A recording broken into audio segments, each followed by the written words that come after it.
Donald Trump has invoked the Alien Enemies Act of 1798, which was last used in World War II as a justification to keep Japanese Americans in internment camps. Um, this is shocking. This is awful. Let's go ahead and look at this article from AP. It says Trump administration deports hundreds of immigrants even as a judge orders their removal to be stopped.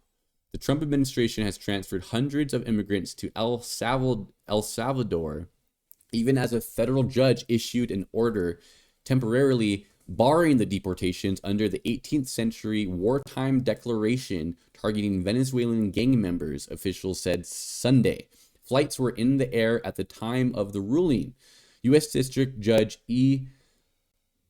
James E. Bossenberg issued an order on Saturday blocking the deportations, but lawyers told him there were already two planes with immigrants in the air, one headed for El Salvador, the other for Honduras.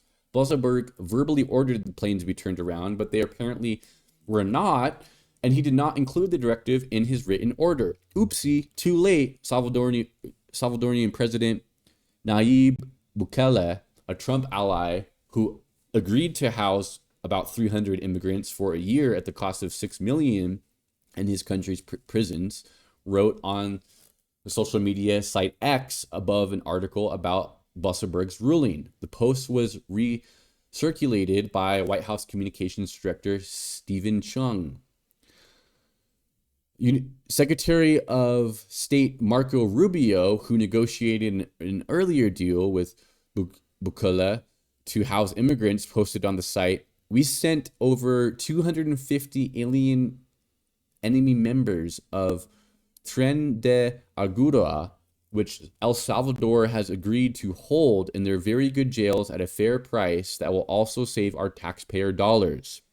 Steve Ladek, a professor at Georgetown University Law Center, said that Bossenberg's verbal directive to turn around the planes was not technically part of his final order, but that the Trump administration clearly violated the spirit of it. This just incentivizes further courts to be hyper-specific in their orders and not give the government any wiggle room, Ladek said. The immigrants were deported after Trump's declaration of the Alien Enemies Act of 1798, which has been used only 3 times in U.S. history. The law, invoked during World War I and World War II, and the War of 1812, requires a president to declare the United States is at war, giving him extraordinary powers to detain or remove foreigners who otherwise would have protections under immigration or criminal laws. It was last used to justify the detention of Japanese American civilians during World War II. The ACLU, which filed the lawsuit that led to Bossenberg's temporary restraining order on deportations, said it was asking the government whether the removals to El Salvador were in defiance of the court. A Justice Department spokesman on Sunday referred back to an earlier statement from Attorney General Pam Bondi blasting Bossenberg's ruling and didn't immediately answer questions about whether the administration ignored the court's ruling. The Trump administration has not identified the immigrants deported, provided any evidence that they are, in fact, members of the Tren de Aragua, or that they committed any crimes in the U.S.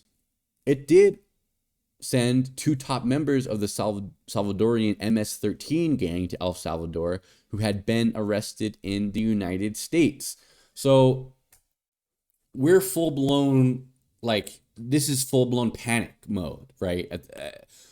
When we have a president who is invoking laws that were used in World War I, World War II, and the War of 1812 to deport immigrants who have absolutely no evidence tied to them whatsoever that they have in fact committed any crimes against the United States of America, being deported against a judge's order. Man, this is not good. we are in a day and age where we have a president who is acting like a dictator, acting like a king of America. Um, Donald Trump has no respect for the rule of law. Donald Trump has no uh, care or no reverence given to anybody other than himself or any system that exists outside of himself. And this is why the Republicans calling themselves a party of law and order is just so hypocritical that it's not even funny. Uh, but we know that to be a Republican, you have to be a hypocrite in this day and age. But to the Republicans to call themselves a party of law and order, while Donald Trump has racked up, dozens of felonies and is now blatantly ignoring rulings of a judge to deport immigrants that have no evidence tied to them. And here's the thing, right? Okay, violent gang members who have committed crimes, and those people should be deported, right? Anybody that's doing anything, coming to this country doing something illegal or violent, okay, yeah, you should be deported, okay?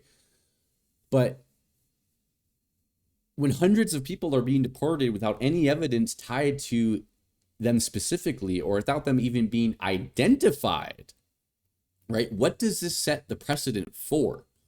What does this convey for things that could happen in the future, right? It's like I'm thinking of the poem by I'm forgetting the guy's name, but there's this guy in Germany who wrote this really famous poem. Basically, the poem is, first they came. I think that's the name of the poem. First they came.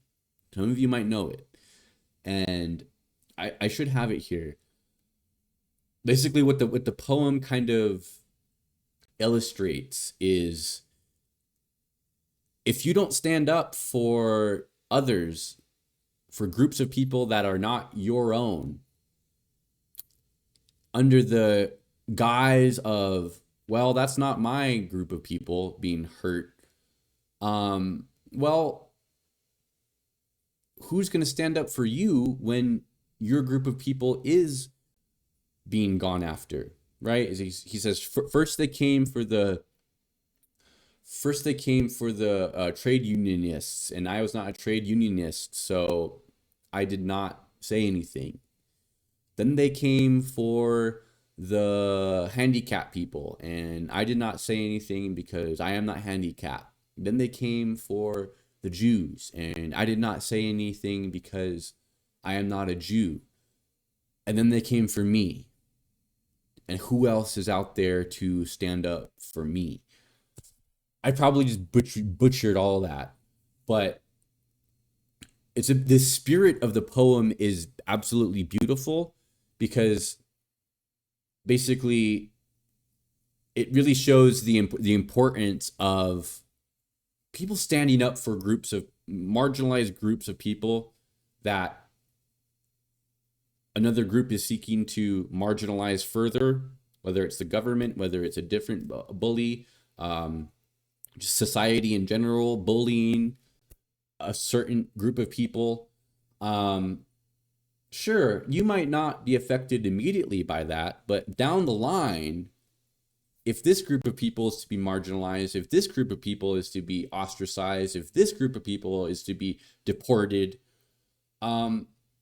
there's no telling where we're going to be 5, 10, 15 years down the line, and who else are they going to be going after now that all the immigrants, the illegal, quote unquote, illegal immigrants, even though there's no evidence tied to any of these immigrants that just got deported by Trump that they in fact did do anything illegal. Now that that's all done, well, now what, right? So these are scary times. Um, Maybe some of these immigrants that got deported were violent gang members and should have been deported. But even if just one or two or five or 10 of them were not and did not have, were not able to have due process to discern whether or not they did in fact do anything illegal, the precedent that this sets is absolutely terrifying because of what it means the government could do in the future to different groups of people that they deem to be not worthy of living in this country or illegal in one way or another. So that's all I got for you guys today. Thank you so much for watching. Please be sure to like the video, subscribe to the channel, share with somebody who's into politics, and I'll catch you guys in the next episode of A Blue Wave. Take care.